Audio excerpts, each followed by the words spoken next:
We're good? Huh? Okay, you went live already? No, I don't. Okay. It's a little ikhtilaf amongst the organizers.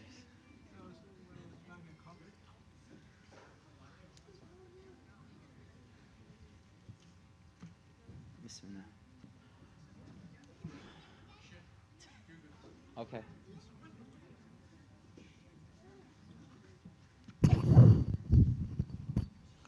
Can you just press the live? Do you know how to? Yo, let the young dude do it. You know how to go.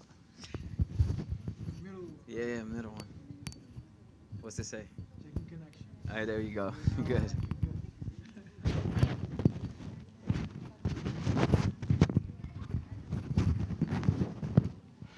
Okay. Bismillah walhamdulillah. Bismillah walhamdulillah wa salatu wa salam ala rasulillah wa ala alihi wa sahbihi wa man wala. Allahumma inna nas'aluka hubbak wa hubba man yuhibbuk wa hubba amalin yuqarribuna ila hubbik ya arhamar rahimin. Jazakumullah khair, everyone. Thank you for joining me for our 39th session of this book. It's been quite a journey going through these gems and these different lessons that the author has left for us, inshallah. So we're going to continue right where we left off, inshallah ta'ala. Remember, the nature of this book is he's a really early writer. And the style of these early writers is that he didn't have a long prose. He didn't have this long description of one topic, but rather he shifts from one topic to the next. And I think it's really good for us because some of the same themes keep reoccurring. And when those themes come over and over again, it allows us to refresh our memory or reconnect to a theme that maybe we talked about 20 sessions ago. But because he brings that theme up again, it allows us to remind ourselves oh yeah, remember that thing we were talking about. So every now and then you'll see we'll be revisiting themes, and it's a good reminder. وَذَكِّرْ فَإِنَّ الذِّكْرَى تَنْفَعُ الْمُؤْمِنِينَ. Allah subhanahu wa ta'ala says, remind each other. Be of people that remind each other. Why? Because the reminder is good for the believer. The believer always needs that reminder. And that's one of the things we're going to be really focusing on today, inshallah. So let's begin. The author, he says, وَأْلَمْ يَا أَخِي. He says, and know, O my brother. And obviously, we got to put the sisters in there too, right? So, وَأْلَمْ يَا أَخِي وَأُخْتِي.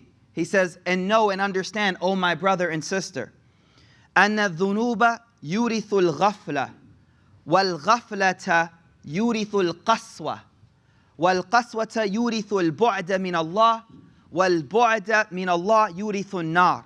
Now, one of the things I think is really important that we don't reflect upon enough is understanding the relationship between actions and how those actual actions have a metaphysical effect on our heart. And one of the things that he does really good right now is he's talking about how there's a cause and effect relationship. All of us understand the importance of causation and cause and effect, but we've never really applied that concept to our spiritual lives.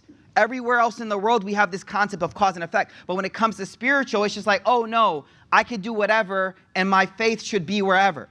No, that's not how it works. There is equally a cause and effect relationship between actions and your spiritual state where you're at. And so he says this, listen to this, this is pretty deep. And this is important. Before I go deeper, this is important for understanding the ideology of our spiritual well-being. What I mean by that is it helps you get a deeper understanding of your own spiritual state and help you take control of your own spiritual maturation or becoming stronger as a believer. Let me say that one more time. As he breaks these things down, it helps you get a deeper understanding for the ideology of how these things affect one another. Okay, so what, Mikaeel? Why do I need to know how these things affect one? Well, it helps you become more in charge or take control of your spiritual growth. Let's take a look. So he says, وَأْلَمْ يَا أَخِي. Know, O my brother or sister, أَنَّ الذُّنُوبَ يُورِثُ الْغَفْلَةَ. That sins can cause ghafla. Ghafla is a word which means heedless. Ghafla is a word that means heedless. The best way to understand it is this. some of the like earliest memories you probably have of the Prophet Muhammad ﷺ is when the Prophet ﷺ climbed up on the mountain and he yelled out to all the people of Mecca, right? He called them all out and he's like, Ya Sabaha, Ya Sabaha. Hey everyone, come around, come around. And all these people come to the bottom of this mountain and they're all looking up at him. And he goes, hey, if I was to tell you there was an army behind this mountain, would you guys listen to me? Would you believe me? Would we get ready for it? And they're like, yeah, of course we would get ready. Because we know you to be true. We know you've never told a lie. We know you. That, to me, explains to us what ghafla means in Arabic. So, the Prophet came as a reminder to make us aware, to make us conscious and aware of the reality of life. Like before Islam for me, it was like, why am I living? Every day waking up, what is this all about? What am I doing? What's the purpose? Like I was heedless, unaware. The Prophet Muhammad ﷺ coming to us, the Quran coming to us, is a dhikr and a reminder about our purpose. So the Prophet standing on that mountain, he is symbolically aware of something on the other side of the mountain that these people aren't aware of. Let me say that again. Symbolically, the Prophet ﷺ at the top of that mountain, he's privy to stuff that they're not privy to, because he's at a different position from them. So he's like, look, if I'm aware of something, should I not make you aware of it? And they're like, yeah, please let us know. So that state of being unaware, heedless, just living life while there's an army on the other side of the mountain is called ghafla in Arabic. It's called ghafla. To be in a state where you're just like living life, unaware. And so for us, what does it mean to come out of ghafla? The first coming out of ghafla is when you leave the ghafla or the heedlessness of just disbelief in God, like into the belief of God. That now you're aware there's a creator. There's someone I should worship other than myself and my own needs. So that's the first type of ghafla that all of us, and in this room, we're all Muslim. We've, inshallah, come out of that first level of ghafla. Fahimtum? Wadih, right? But there's another type of ghafla. And this is the type that me and you always fall into. And that's the ghafla where we know Allah exists. We know right from wrong, but desires and circumstances overcome us. And that's the ghafla that comes. So we know, like if someone stopped you, Makare, and was like, yo, do you believe in Allah? You're like, yeah, of course, right? So we're conscious, but we're still sinning. We're still disobeying Allah. We're still following our desires. That is our type of ghafla. You feel me? And so does everyone understand this word ghafla? Because I'm using Arabic terms and my mom's in here, so I want to make sure she understands too. Right? So does everyone understand ghafla? Right? Okay, cool. So what is he saying here? He's saying that the effect of sins is that sins will push you further into ghafla. Now, what does that mean? So he's saying this is pretty deep. To be conscious, aware, I was just talking to another scholar about this because I wanted to get someone else's perspective of this. You know why? Because from my understanding, it's when you're heedless that you commit sins. You feel me? Joshua, you feel me? It's like when you're not aware, that's when you fall into a sin. So from my understanding, that ghafla or heedlessness would cause sinning. But the author, he's like, no, your sins cause heedlessness. So I asked another scholar, I was like, yo, what's your take on this? He's like, yo, and this is deep, I think you'll benefit from this. He's like, to be in a state of awareness is a blessing from God. It's a blessing. To be in that state of awareness is a blessing. So when you're obedient to Allah, He blesses you with more awareness. But once you start becoming disobedient, then you find yourself, that blessing, he said it's like rain, no rain coming down. Makari, you get what I'm saying? So it's deep. Now, there's another explanation too.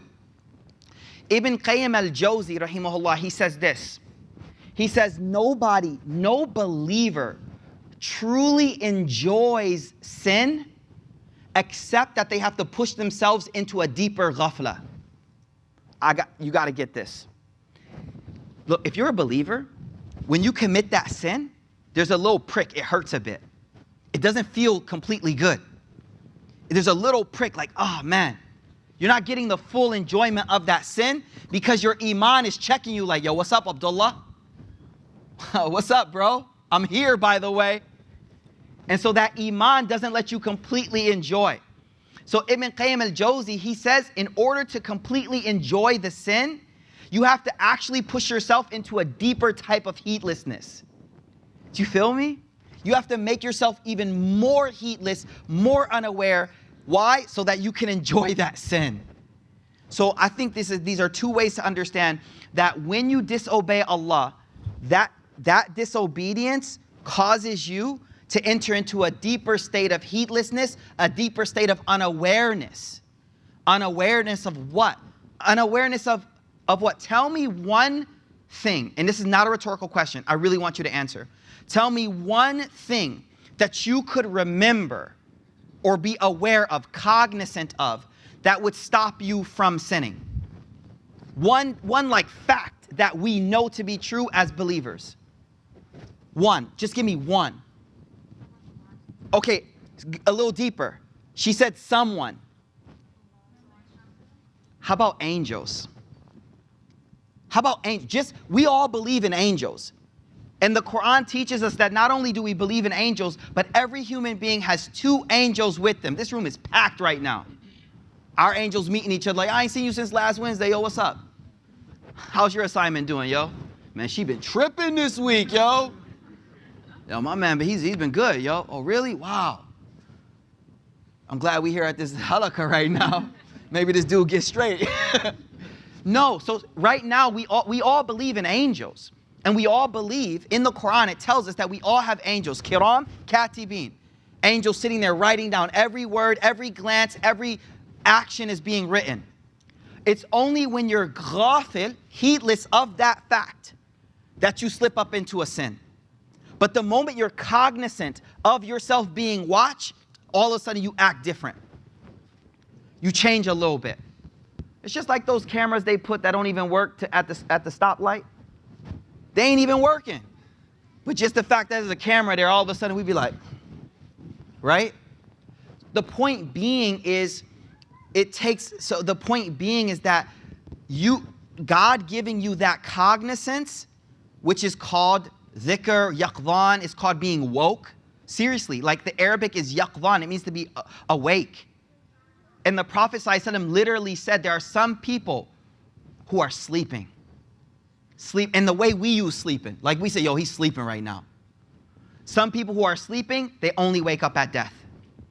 When death comes, they wake up, oh my God, this is what it was all about. It wasn't about the money. It wasn't about the status. It wasn't about the square footage. It wasn't about this. Oh my God. So the point being is, when we're in states of obedience, the blessing or the gift that Allah gives us for being in states of obedience is that He blesses us with allowing us to be in the state of wokeness. And the punishment for disobedience is that you get pushed further into this state of ghafla, of unawareness. And I hate to say it, but it even leads to the next thing. Check this. First relationship of causality was what? Not rhetorical. What was the first relationship we just said? No, the relationship. Two things. What causes what? Sins cause heedlessness, right? Let's go to the next one. He goes, وَالْغَفْلَةَ يُورِثُ الْقَسْوَةَ. He says, and heedlessness causes a hardness of the heart. A hardness of the heart. Now, what does a hardness of the heart refer to? Hardness of the heart refers to when you start to sin so much and you become so oblivious to reality that sins, they don't even prick no more. They don't hurt no more. You know how, like, if you start, like, I don't know, doing something where you get calluses and that skin becomes dead and that skin doesn't feel anymore? You can pinch all you want, but it's not going to feel anything. That's callous. That's qaswa. But we care not about the topical. We care about when the heart becomes calloused. Because our heart is the device by which we know God. It's the device by which we connect to Allah. And that's why the Prophet, he used to seek refuge. Oh Allah, protect me from having a hard heart. Someone came to the Prophet and complained about a hard heart. You know what he told him to do? Go sit with an orphan. Go spend time with an orphan. Spend time with people who are underprivileged. Watch how your heart becomes so soft. And maybe we could say that, he didn't say it, but maybe we can infer that staying with really, really wealthy people may make your heart a little harder. Maybe we can infer that from the opposite intended meaning of that. I don't know.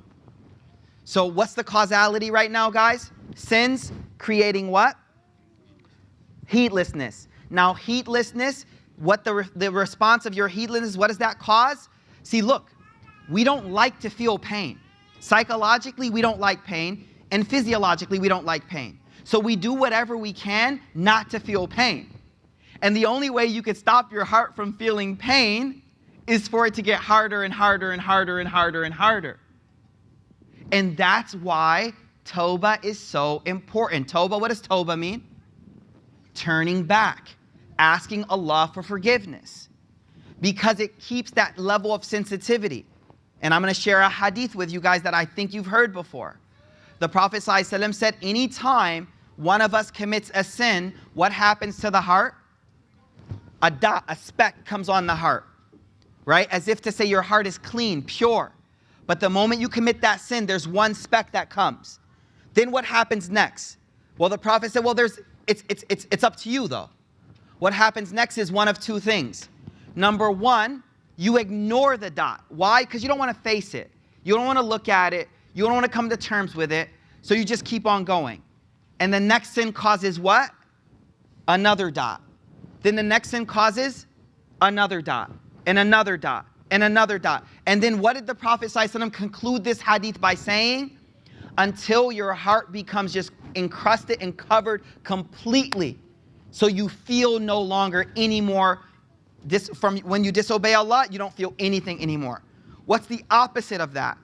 The opposite of that is when you commit a sin and you go, astaghfirullah, what did I just do? Ya Allah.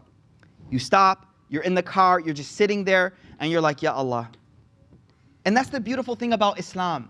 Islam is beautiful because there's a direct relationship between you and Allah. There is no one between you and your forgiveness. It's just you bowing your head, turning your heart to Allah sincerely. Ya Allah, clean that sin from me, and that sin is gone. Now here's the problem. What is the unintended or intended consequence of you doing Tawbah? The next time you sin is going to hurt again. I'm going to say that again, yo. We run from psychological or physiological pain. We don't like it. So the reason why you don't do Tawbah is because you don't want to feel that prick the next time you do the sin. But the pain is a sign of life. Dead skin doesn't feel.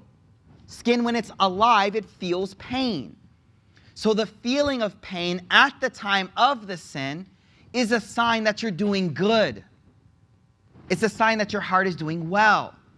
So as I said, an unintended consequence or intended consequence of doing Tawbah is that the sensitivity level, your threshold for sin, will go up or down. Threshold goes down. Yeah, down. Your threshold goes down, meaning less sins hurt more, which is a good thing. You want a good immune system. You want an immune system that responds to the first thing that comes in. It's like, oh my God, what did I just see? Crisis of faith. Let me stop. Astaghfirullah, astaghfirullah, astaghfirullah, astaghfirullah. You don't want that immune system that is like being bombarded with horrible things and it's like, I'm good, I'm gravy. It's like, okay, no, that's not where you want to be. So what does he say? What's the relationship? This is great. I'm loving today. I'm feeling you guys' energy today. It's awesome. Okay, the first thing was sins cause what? Heedlessness. Heedlessness caused a hard heart.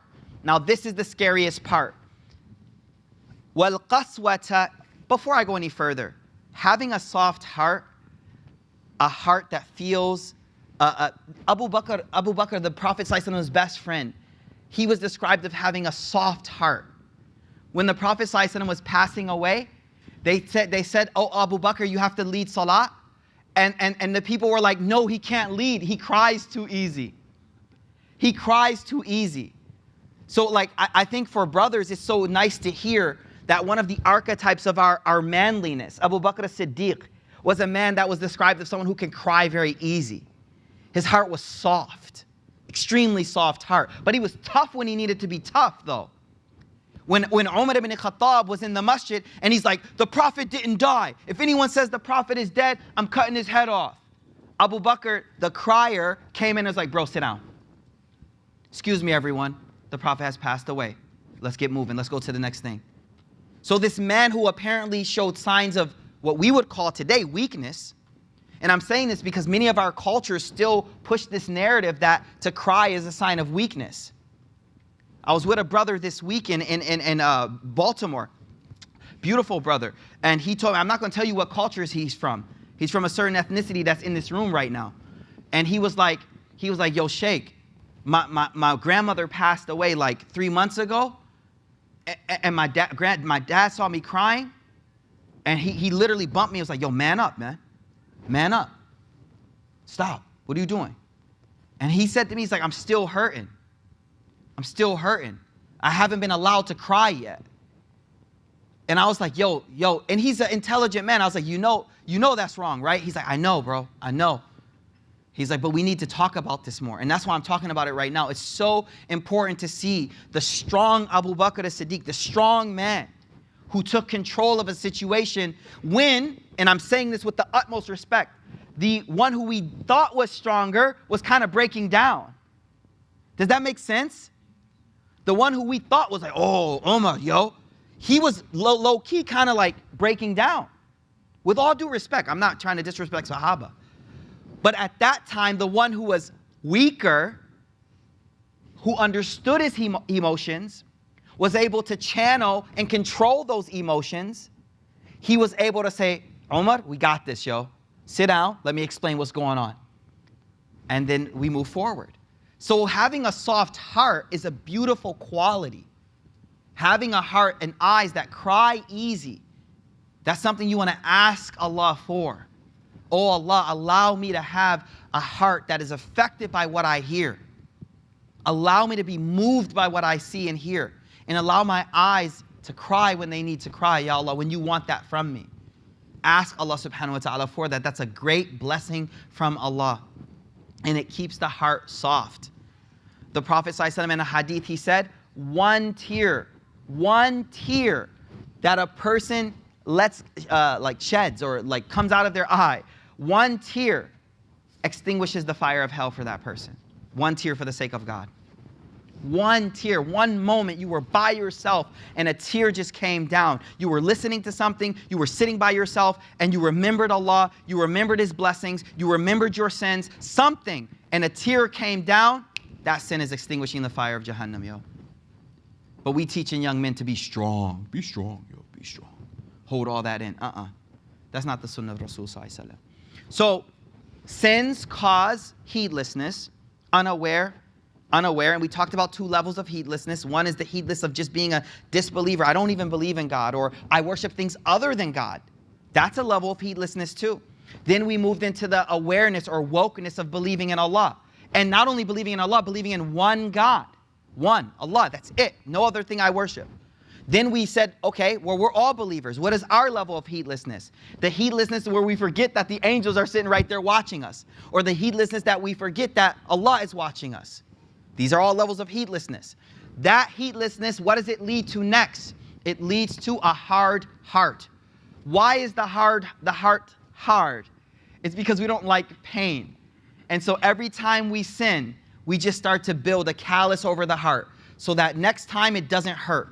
Next time I sin, it doesn't hurt. It doesn't hurt. It doesn't hurt. It doesn't hurt. And this is how shaitan takes you from just a handshake to zina. This is how shaitan takes you from just a handshake to fornication. Because each time you did one thing, the heart got harder and harder and harder and harder and harder and harder. And finally you committed a sin that 3 months ago you would have considered yourself, oh my God, I would never do that. The heart just got harder and harder. So keep a soft heart. Keep a soft heart. Work on keeping your heart as soft as possible. وَالْقَسْوَةَ, and how do we do that though? I already explained it. Tawbah, yes. Go back to Allah. Oh Allah, I'm sorry for what I've done. Ya Allah, I'm sorry. And that will bring back some of that. And then the Prophet ﷺ said, go touch the head of an orphan, be with people in need, spend time with them. That will also bring back that softness. Now, the causality, we're talking about causation, right? What's the next one? He says, وَالْقَسْوَ يُورِثُ بُعْدْ مِنَ اللَّهِ. And a hard heart puts you away from God. Bu'd means distance. A hard heart puts you away from God. One of the names of Allah, as y'all know, is Rahman, merciful, kind, which came from the word Raham, which means womb, indicating the mother's love and softness that they have for their child. The closer your heart is, the softer your heart, the closer you are to Allah subhanahu wa ta'ala. The harder your heart is, the further you are away from Allah subhanahu wa ta'ala. So what's next? And obviously, وَالْبُعْدْ مِنَ اللَّهِ يُورِثُ النَّارِ. And distance from God causes what? What's nar mean? So someone said hellfire here, right? Nar in Arabic means fire. But here, I want to give you a different perspective. Is it true that distance from God leads us to hell? Is that true, guys? Non-rhetorical question, not trick either. Yeah, it can. Distance from Allah will lead us down that path away from God towards hellfire. But I think there's another type of fire we don't recognize, is that the burning of the heart. Like distance from God hurts, it burns. You feel that. Every night you go to sleep, you feel that ache that I'm not close to Allah subhanahu wa ta'ala. So I know what he's trying to say is that it leads you to hellfire, but I'm trying to make you realize, but there's there's another fire that you experience in this world in your heart when you're distant from God. And that's that feeling inside like, oh, I'm not connected. And then he goes, وَإِنَّمَا يَتَفَكَّرُ فِي هَذِهِ الْأَحْيَاءُ. He goes, but the only people that will think about what we're talking about right now are people who are alive. What do you mean alive? وَأَمَّا الْأَمْوَاتِ. As far as the dead people, فَقَدْ أَمَاتُوا أَنفُسَهُمْ بِحُبِّ الدُّنْيَا. Wait, hold on. Why is he talking about alive and dead people? What's that referring to? Yes, it's talking about the calluses on your hand. When I said the cells in your hand, they die, and you have no feeling. When we talk about life as believers, as Muslims, life is not this just physical, biological life. You can be biologically alive from an Islamic perspective, but your heart is dead. Dead. And that person whose heart is dead is a dangerous person, yo. We've seen in the last weeks what they can do. We've seen what a dead heart can do to innocent people. Heart is done. Heart is calloused. No feeling whatsoever. Imagine the callousness that has to be there to witness those type of things. We can't even imagine. Imagine how much desensitization, how much like, you know, in Muay Thai, I don't do it. I saw videos, okay? You know, in Muay Thai, like these guys got these really strong shins, right? You know what I'm talking about? No? Okay. All right, yeah, I'm talking. So you know how they do that, right? They just keep hitting the same area over and over again. Over and over again, day after day, week after week, the shin against the tree, against this thing, until the shin, those nerves are dead. Dead. How much repetition of evil had to happen for a person's heart to become so coarse and hard that it could take innocent life and feel nothing but one life, second, third, fourth, fifth, all the way up to however many. Now, I just think it's important for us to understand what life means in Islam and what death means in Islam. Death is not the death of the body, but the real death is the death of the soul, because a dead soul causes havoc on this earth. A dead body can't do nothing to us, man. A dead soul? Gotta get rid of that cat. Dangerous. And then a soul that's alive, do you know how much joy it can bring? Do you know how much it can help society? Do you know how much it can benefit you? A soul that's alive, that sacrifices its own thing for you. So he says, وَإِنَّمَا يَتَفَكَّرُ فِي هَذِهِ. Everything we're saying right now, the only people that really think on these things are people who are alive. And by alive, we're talking about the heart is alive. وَأَمَّا الْأَمْوَاتِ. Now this is where it gets deep, really deep. He goes, as far as the dead, فَقَدْ أَمَاتُوا أَنفُسَهُمْ بِحُبِّ الدُّنْيَا. This is deep. He actually explains what caused their hearts to die. He says, these people have killed themselves. Now we know what that means. It means spiritually killed themselves. But what was it? He says, بِحُبِّ الدُّنْيَا. What does dunya mean in Arabic? How do we translate that, guys? Worldly life. It also means like what's right in front of you. So from our perspective, this life we're living right now is temporal, it's short. This is the dunya, it's here right now. We see it right in front of us. Now the Muslim learns that we live through the dunya, we use the dunya, we enjoy the dunya, but we never love the dunya. Why? Because my love is for Allah, and my love is for the akhirah, the hereafter, what's coming next. And remember what we said last week about two loves competing, what happens? What happens when two loves are competing? One will overcome the other. Whichever you love more overcomes the other. If you love this life more than you love the akhirah, you are not going to give sadaqah. Why would I? If you love this life more than the other, you are not waking up for tahajjud. You need your beauty sleep. Right? It was a joke. It was a joke. I was just joking. Okay. If you love this life over the other, you won't sacrifice this stuff for that stuff. So what he says is, the thing that causes the death of your spiritual heart is your infatuation and your love for this life over your love for the akhirah. Over your love for the akhirah. Think over that. I think that's really heavy. And again, we always say it's not about having it, it's about loving it. You don't ever want to love. Our love is for Allah. Our love is for Allah subhanahu wa ta'ala. That's it. And because of our love of Allah, we love people, we love our family, we love our parents, we love our children, we love the community. But all of that is a consequence or a byproduct, we should say, of our love of Allah subhanahu wa ta'ala. It's all a byproduct of our love of Allah subhanahu wa ta'ala. Okay, let's go forward, inshallah ta'ala. Any questions on what we've covered? I hope y'all feeling it. It's beautiful. Okay, next advice that he gives us. He says, wa'lam, know, understand, come to terms. When he says wa'lam, it means like, let this be a part of your worldview, how you think. He says, wa'lam, annahu kama la yughni dhaw'un nahar al-a'ma kadhalika la yudhi'u bi nur al-ilmi illa ahl al-taqwa. Remember we said slip consciousness, right? For those who weren't here last week, we came up with a dope term, okay? Sorry for that euphemism. Whatever, okay, y'all young people here, mashallah. Okay, we came up with a really interesting term. How about that? Interesting term. Slip consciousness. What was slip consciousness? You know, we were talking about when you walk on ice, right? When it's slippery outside, the way you walk with this kind of awareness of your body weight, right? Because you don't want to slip and become another reel. You know what I'm saying? So you walk very, very carefully. You walk very, very carefully.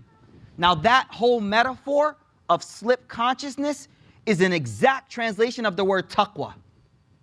What the life of taqwa is just every step you're balancing your weight. You care every step, you're conscious of it. You're conscious of it. So look what he says. This is really heavy. He says, and the same way that the light of the day cannot benefit the blind person, similarly, the light of knowledge cannot benefit except the person of taqwa. What does this mean? Okay, so you're at Qalam right now, right? And so Qalam is all about like education, inspiration. Like look at the like the thing. What do they call it? All right, whatever. The tagline. Thank you. Right. So big part of Qalam is education. Right? And so you see all these students who are graduating this weekend. Come if you want to come, inshallah. They're graduating this weekend. They're all learning all year, right? But one of the things that's so important about Islamic learning is if you don't couple that book knowledge with spiritual like taqwa, then all your teachers are like, you're wasting your time. There's no benefit. So he basically says that the metaphor is like it's sunny outside, it's a beautiful day, but the light of the sun doesn't benefit a person who's blind. They can't see, their eyes are closed. It's only when they open their eyes. Now, to me, this is the most amazing metaphor, because here's the deal. Imam Ghazali, I'm going to go deep really quick, so stick with me, okay? And just go like this, like, yeah, flow with me, all right? It gives me energy, right? So listen, this is so cool. So check this. Imam Ghazali says this. Inside of your heart, there's a type of sight. Your heart sees things, right? It recognizes things. But sight needs light. I didn't say it, they said it. Sight needs light. Are you with me? Now, this is heavy. So what's the light for your heart? Revelation of God. The Quran, the way of the Prophet Muhammad ﷺ. That's a light for you to see. But you got to open your eyes up. You got to open your heart to see. So there are some people whose hearts are open, but they don't even have the Quran yet. They don't know Allah. They don't have the external light. And there are some people like us, surrounded by light, but guess what? We keep closing our eyes. I don't want to see. I don't want to see. I want to just have fun right now. Just close my eyes. The idea is to be in an environment of light, and to open your eyes, to open your heart. So what does he say? He says the same way that light does not benefit a person who shuts their eyes or can't see, similarly, knowledge, learning, everything we're learning right now will not benefit you if it's not accompanied by taqwa. And what is taqwa? It's this slip consciousness. It's this awareness that what's my next step? Is this the right move? Does this please Allah? Does it not please Allah? And I thought that was beautiful, beautiful advice. He says similarly, لا تثمر الحكمة لا تثمر الحكمة بقلب محب الدنيا. He says similarly, wisdom will not come out of a heart that is infatuated with the dunya again, this worldly life. It just loves this life. That's all it focuses on. Wisdom, deep wisdom will not come from that heart. A bit more. He says, وَأْلَمْ. He says, know and understand that أَتْعَبَ النَّاسِ قُلُوبًا وَأَكْثَرُهُمْ شُغْلًا أَهْلُ الْإِهْتِمَامِ بِالدُّنْيَا. Now this is one of the things, when I converted, I think one of the things that I found most beautiful about the deen was that this perspective was an immediate de-stressor for me. What do you mean, de-stressor? A lot of what he says here, I'm going to break it down by what he says, but a lot of the burden that we're carrying on our shoulders, right, is because we don't let go and let Allah. And we focus so much on the dunya. So we're carrying all these things, right? We're carrying all these things. Look what he says. At'aba nas. What does the word ta'aba mean in Arabic? Ta'ban? Tired. He says, wa at'aba nas quluban. The peoples whose heart are the most tired heart are who? Aktharuhum shughlan. Those who work the hardest and are most concerned with dunya. What do I mean by this? There's a relief when you start to focus on your akhirah. It doesn't make you lazy. It doesn't make you not work hard. Quite the contrary. You work hard, but you're not worried about it anymore. Yo, y'all ain't feeling me. The Prophet ﷺ used to work hard for what he wanted. But at the end, he would just be like, it's in the hands of Allah. And that one shift is what becomes the most amazing de-stressor for you can ever imagine. I worked my hardest. And this is where, if you actually see someone become more religious and they become lazy, they haven't matured yet. They haven't matured yet. Because the Prophet worked hard, like literally worked hard. But he could have just made dua and like Gabriel come down like, I got these fools. You know what I mean? No, but he worked hard. He put all of his effort in. as if the only thing that mattered was his effort. But then at the same time, he was able to deal with failure, or what seems to be failure. We'll talk about that in a little bit. He was able to deal with his failure because he realized that outcomes were not up to him. And this to me was the most profound message I got, one of the most profound messages that I got from Islam. Work as hard as you want, be the best, and then when it comes to outcomes, let go completely. I don't even care. Oh, you don't care about your future? Yeah, I care. I tried my hardest, you saw. Oh, why you ain't stressing? Why? It's out of my hands. It's out of my hands. Oh, I'm supposed to stress? That tells you that I care? No, my effort is what tells you how much I care. The outcome I leave to Allah. So what does he say? Gym, yo, gym. This is a gym. وَأَتْعَبَ النَّاسِ قُلُوبًا. The person whose heart is the most tired heart. أَكْثَرُهُمْ شُغُلًا is the one that works, is most occupied and focused. Ihtimam. He uses the word ihtimam. Do you know what the word in Arabic ihtimam is? When you give importance to something. So he's saying, just don't give primary importance to the dunya. Give primary importance to your akhirah, your hereafter, your relationship with Allah, and nonetheless try your hardest in this dunya, because that's the sunnah of the Prophet ﷺ. So protect your dunya, but also protect your heart at the same time. How do you do that? By not worrying about the outcome, leaving the outcome up to Allah subhanahu wa ta'ala. I mean, if that's not paradigm shifting, what is? If that doesn't change so many of your relationships, so many of your struggles, so many of the things that you are literally sitting in this room right now stressed out about. Just ask yourself, did you try? Just ask yourself. Everyone in this room, we all got issues we're dealing with. Did you try? Yeah, I tried. Okay, I could have did better. Yeah, we could have done better, but you tried, right? All right, leave it to Allah. Done. Khalas. Khalas. Let's go forward. Allahumma salli ala Sayyidina Muhammad. Wa'alam. He says, know and understand. No. Actually, I skipped one, sorry. وَأَعْوَنُ الْأَخْلَاقِ عَلَى زُهْدِ قِصْرُ الْأَمَلِ. We talked about this many times, but the reminder is so beneficial. Okay, so in Islam, we believe, all of us in this room, that we can die at any moment. Correct? Okay. We believe that at any moment the angel of death can come and my time expires. Now, if you keep that on the table, don't put it under, keep it right here. Okay, that's right there. That right there is the idea that I could die at any time. How is my relationship with wifey going to be today? How will my relationship be? If that's on the table, how's my relationship going to be with my dad, my mother, my wife, my studies, whatever it may be? You know how it's going to be? I'm going to realize I only have this moment. I'm going to put everything I have into it. I'm not going to say, hey, I'm going to call mom tomorrow. I'm going to call mom now. Why? Because this thing is on the table right here, right? Okay, how am I going to be with my wife? Oh, I'll talk to her later. I'll talk to her later. No. What's later? Remember, this is on the table, right? What's later? There is no later.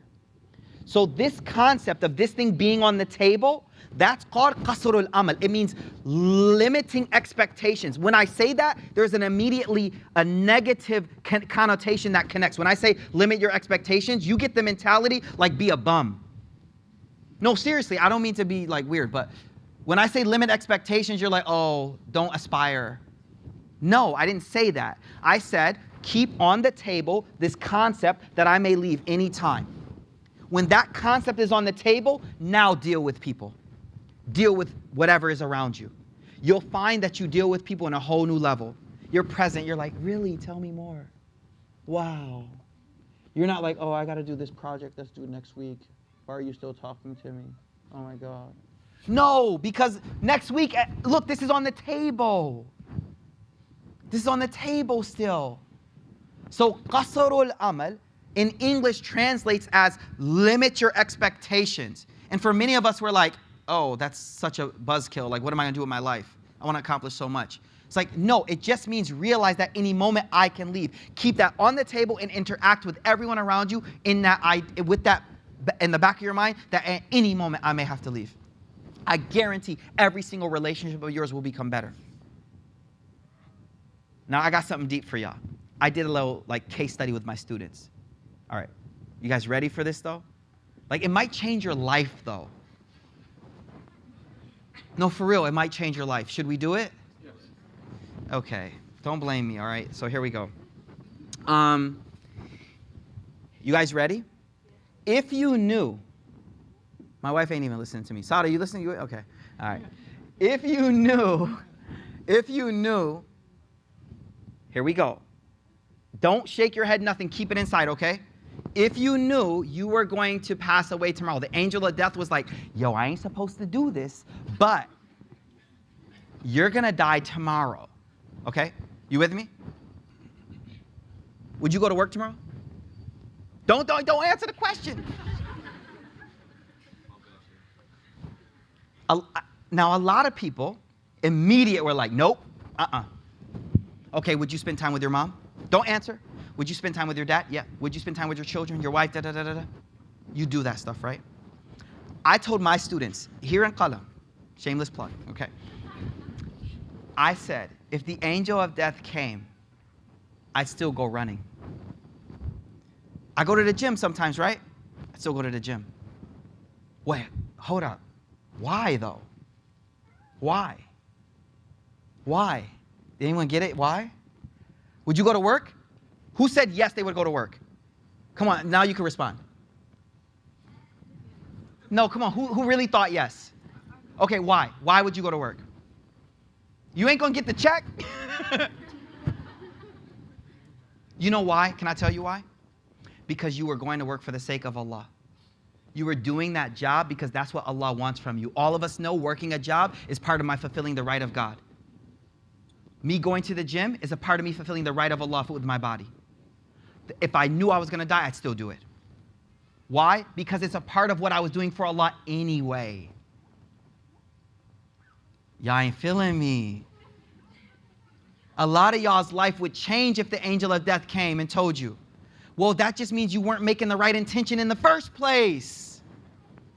All you got to do is switch up the intention. I'd still run, I'm telling you. Because why was I doing it in the first place? Why are you doing it in the first place? I'm going to work because Allah and the Prophet taught me I must provide for my family and I will go to Jannah, heaven, for providing for them. If I do nothing else but provide with them halal, guess what? I'm walking through Jannah, inshallah. So if I find out tomorrow I'm passing away, guess what? See you at work, checking in. How y'all doing? I'm here. Ain't you leaving tomorrow? Yep, so. Do you feel me? Now, all I'm saying is, whatever you're doing, readjust your intentions. And if you readjust your intentions, you'll find that every day you're living that day with no regrets. You've done everything in that day that you would have done even if you found out you were leaving the world. That means you'll leave with no regrets. Did I call my dad? Some people told me, some of my students said like, oh, I just go and run to see my dad. I was like, well, why didn't you call him yesterday? Why didn't you call him yesterday? Oh, yeah, exactly. Exactly. So yes, there's certain things that I might be like, oh my God, I didn't do these things.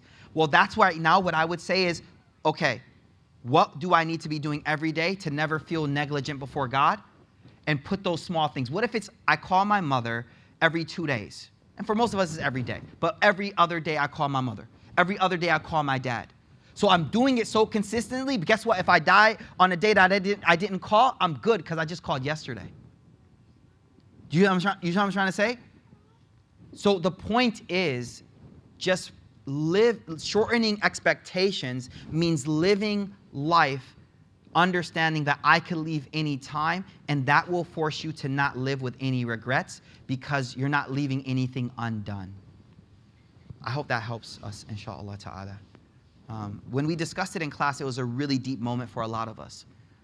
And some people didn't come to class the next day.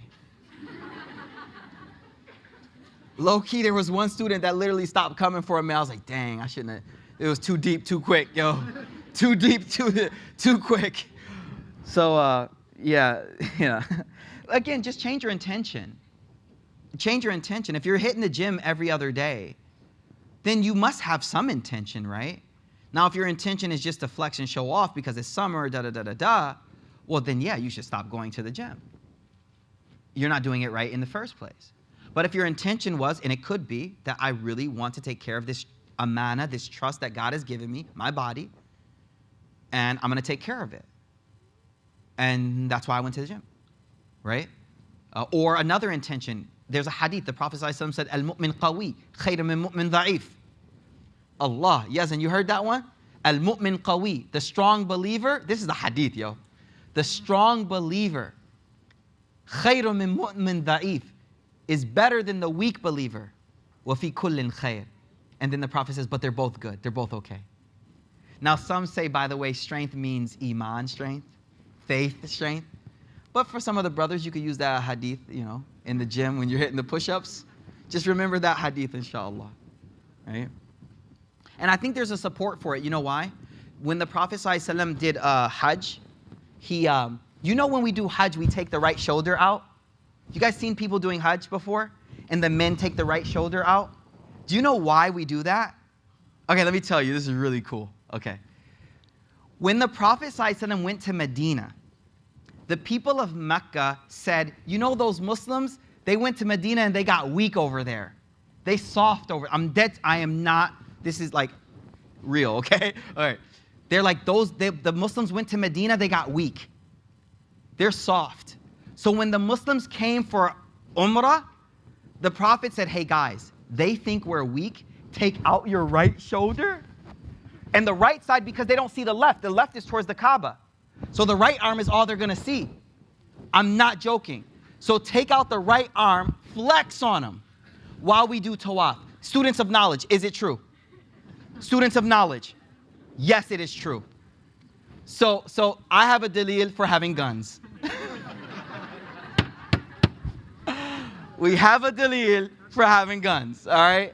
Allahu Akbar. Anyways, the point I was trying to make is intention, intention, intention. It's all about intention. Physical health, mental health, your economic well-being, that's a part of your religion too.